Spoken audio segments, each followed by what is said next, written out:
training every day, as well as a 5-kilometer walk and swimming. Gonchik, yeah, my boy, here's a good boy. Here, have a cracker. Have a cracker, my dear. Yes, there's a good boy. A good boy. Have some more. Good boy. Good boy.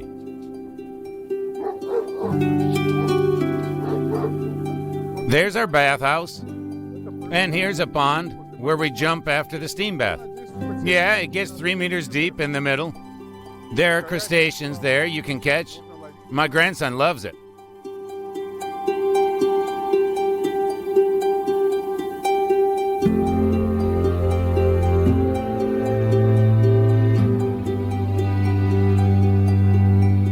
The Leningrad Oblast, a rare thing to see. Everyday routine of Vasily Borisovich Shestakov, president of the International Sambo Federation. In the last 14 years, we've got used to seeing him in an official suit, making speeches, so to say, in his duty status. He was entrusted with managing the federation in this challenging time, and he's been quite successful at that. I came to realize that this is where I belong, where I've been longing to be. Here, you don't need to lie or to cheat. No things like this exist here. The main thing that matters here is victory. Win, to prove that you're stronger. This is what differs wrestling from any team sports. You cannot hide behind your friends' backs. This is a one-on-one fight, and if you simply stand there trying to fake off, you lose. And there's no one you could cast your blame on but yourself. Even after coming to office, he still remains an athlete, a sambo fighter. And the skills he's mastered during the years on the mat are quite useful in his everyday life. Sport gives you a good start in life. For me, it was sambo, because I grew up in a yard on Obukhovskoye Oboronnoye Avenue, in one of those barracks that were there in the post-war years. There were lots of kids living in the neighborhood, so they would always brawl with each other.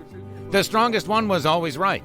I often had to defend my younger brothers, and I've got 2 of them, and to stand my ground. We played together a lot, too. The majority of adults in the neighborhood were workers given a temporary accommodation in the barracks. Lots of the men worked as militia officers, street cleaners, and others. So those men had nothing to do, and they would call us up to wrestle with each other. And I can say that the first wrestling bout I ever took part in was in my yard. I still remember I won the bout. The other guy was Slava Tunik, who was older and bigger than me, and I wrestled with him. It was when I got a new flannel shirt, and I was wearing it when we began to wrestle. He tore that new shirt of mine, but I finally pinned him down. I was so happy. The adults praised and encouraged me, but when I came home, of course, I had to face the music for having ruined the shirt. After that, when I was in the 8th grade or so, I made a deliberate decision to take up wrestling, to find a gym to join, to learn some techniques to apply. I was lucky to have a neighbor who was engaged in sambo. He helped me find a specialized sambo club. And after I joined, I never missed a single training. 22 families in a barrack, 1 room for 6. To make ends meet, the parents had to go to work in the morning and come back very late. The grandmother was at home looking after the kids. When in the 8th grade of school I started going in for sambo, I had a math teacher whose name was Rebecca Zalmanovna. One day she called my mother and said, "Zinaida Mikhailovna, you know that the brain is not the strongest part of your boy, and now he took up sambo, where they will beat the last brain out of him." But my mother was a smart woman. "Let him do whatever he wants," she said. "He neither drinks nor smokes. Thank God he does something good." That's how I continued doing sambo. By the way, Vasily has been introducing his grandchildren to sport too. He believes that you cannot become a harmonic person if you don't do at least basic morning exercise.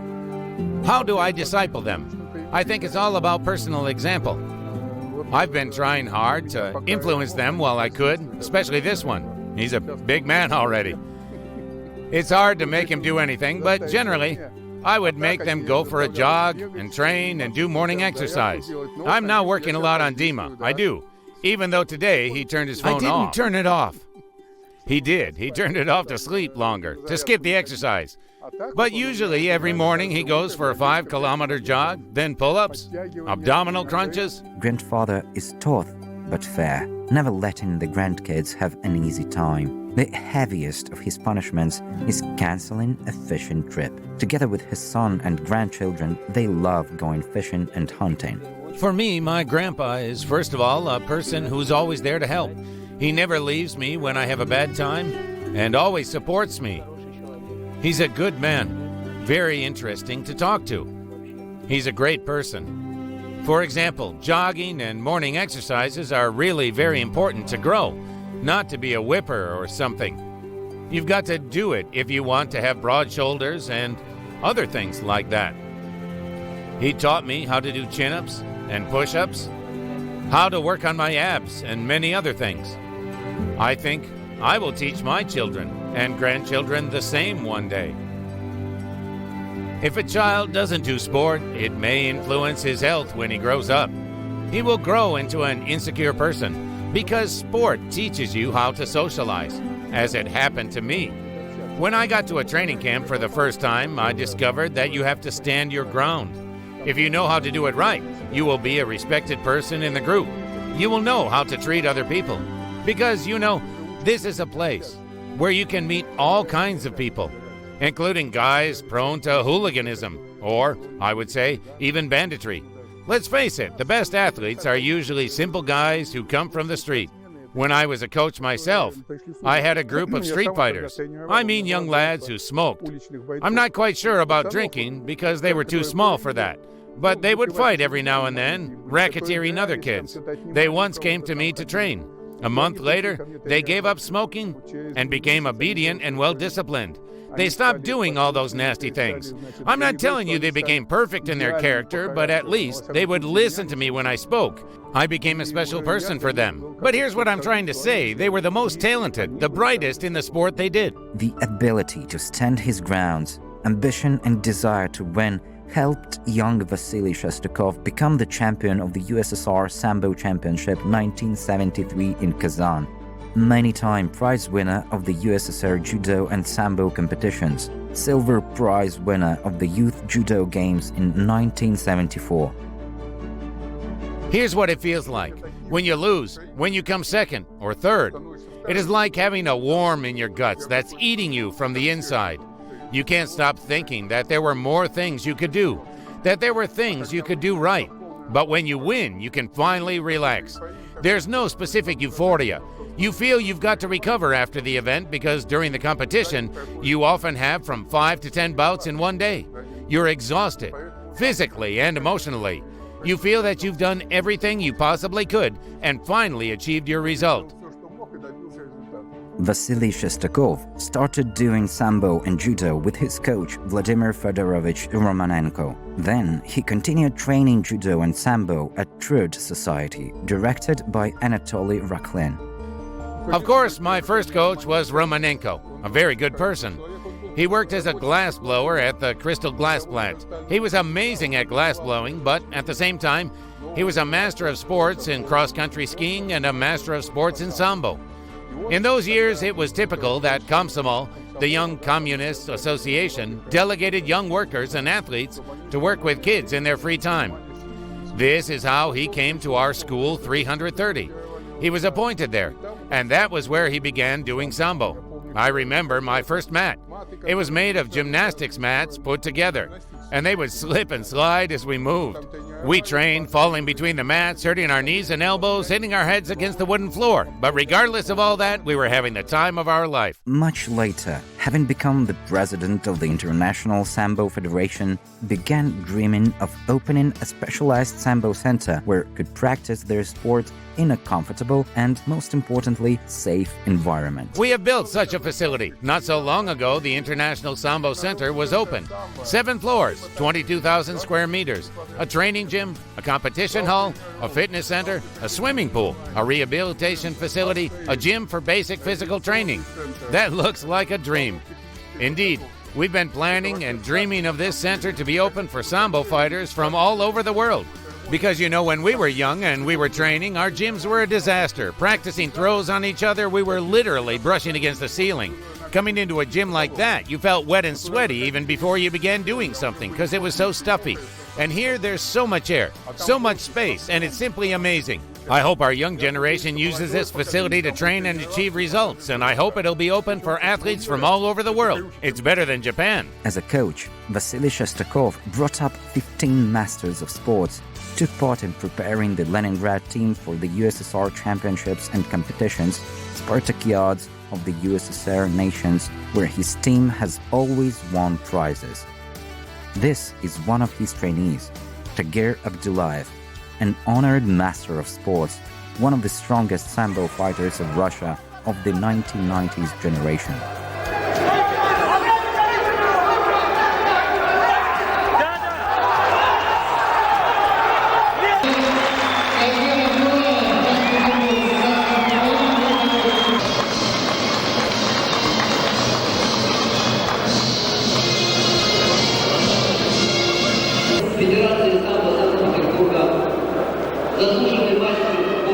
The first time we met was back in Dagestan. He came there with a Leningrad team, and when he came, I was immediately told about that. We saw each other every day, training here at this school, and he'd always tell me, Tagir, there's nothing you can do in your life but work and work and work. You've got to achieve something to make people know you and respect you. This is what you've got to work on. And this is what he keeps telling me even now. Every time we meet, there's one thing he always says: ambition, control, success-orientedness is what we need. A coach must be a real father to you, your fairy godfather, because teenagers, young and growing kids, especially boys, usually do not see their family members as an authority. I mean, their mothers and fathers do not really change a thing. But coaches are different. When a coach says something, it feels like getting a message from God. You listen to him, you do whatever he says, and you see him in an absolutely different way because you're interested in learning. That is why your coach is always so special. Of course, it changes a little when you grow older, but this is exactly what you feel when you're young. And I remember when I worked with children myself, their parents would often come to thank me for checking their school grades. They would really come to thank me, saying that their children suddenly began studying properly. Because, you know, when a child comes home from school with his record book, he doesn't really care if his mother or father checks their grades. But when the coach does that, it's different. And it motivates them to work hard. And of course, it is about discipline and socialization, as they need to learn how to treat each other in a group. I would take them out of town to training camps. It was a very important event for them. This is how you bring up a child if you want him to grow into a good and decent citizen of his country. Of course, you should have the right talks with him from time to time. I remember reading them aloud some of the books from their summer reading list. They especially loved V and A Terrible Vengeance by Gogol. All those horror stories about dark and scary nights and skeletons rising from their coffins. They loved it when I read such stories aloud before they went to bed.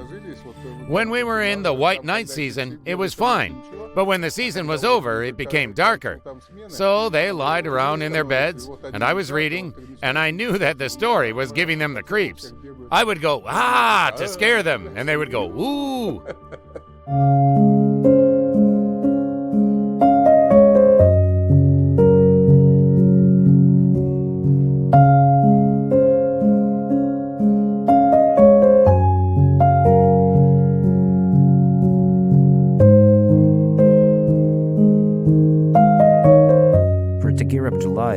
Who had moved to Leningrad from Dagestan, coach Vasily Shestakov became a real fairy godfather. Apart from training, he helped him make the new place feel like home. He believes that every athlete feels and performs better when his family, wife, and children are comfortable. This is the road to success, and I believe this is the way of living that Sambo gave me. I'm glad I had Vasily Shestakov, who was always there to show me the right way. He's been there since I first came, and he's still around. This is why I have achieved so much. This is why I'm sure I have everything it takes to be happy here in Petersburg. I believe Vasily Shestakov is a person who never changes. He's always been like this, and he'll always be. And this is what makes him so successful in his work, in his life, and wherever he goes. In his work at the Sambo Federation, Vasily Shestakov relies upon the experience he acquired from his coaches. It is all about charisma and heritage. For instance, let's take Anatoly Semyonovich Rakhlin. He was a kind of person who was literally on fire when he was at work because he was so concentrated and committed. He had never been as interested in anything as in his trainees and their performance. But at the same time, a coach is also a mentor. He has a mission to bring up a personality, a citizen, a decent citizen of his country. He passed away, but we have his son, Mikhail Rakhlin, who carries on his work. This is where the heritage manifests itself. And in other sports, we can always see examples of new, strong, willful, and charismatic coaches charging athletes with their commitment.